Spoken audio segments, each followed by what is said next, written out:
Nagtataka nga ako, parang yung mga iba na naging kandidato, nag-deliver lang yata ng suka, nabigyan na ng certificate of candidacy. Dahil wala naman natin, walang ikukumpara sa ating mga kandidato. Na lumaki, nagbibinta ng suka, nakagaya ko.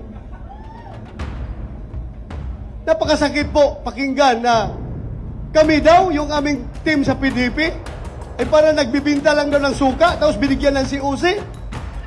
Anong tingin nyo kay Atty. Hinlock? Abogado yan!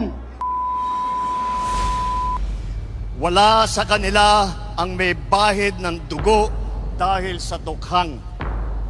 Wala sa kanila ang kasabwat sa pagbulsa ng sako-sakong pera, pinagsamantalaan ang krisis ng pandemya, pinabayaan ang ating mga kababayan na magkasakit at mamatay. Wala sa kanila ang mga pumapalakpak sa China at natutuwa pa kapag tayo ay binobomba ng tubig. Yatamaan ang ating mga Coast Guard, hinaharang ang ating mga mangingisda, ninanakaw ang kanilang huli. At bukod pa rin ay inaagaw pa ang mga isla natin para maging bahagi ng kanilang bansa.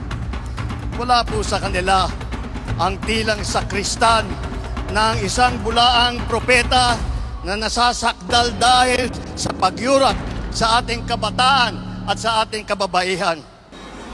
Wala sa kanila ang tagataguyod ng pugad ng krimen, ng sentro ng paglalapastangan ng mga kababaihan na mga pogo.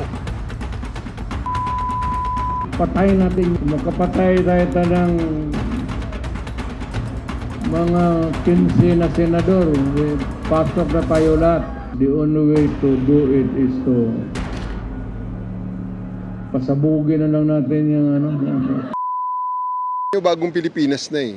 Hindi na pwede yung ganong mga statements na kinaumagahan, joke only na lang.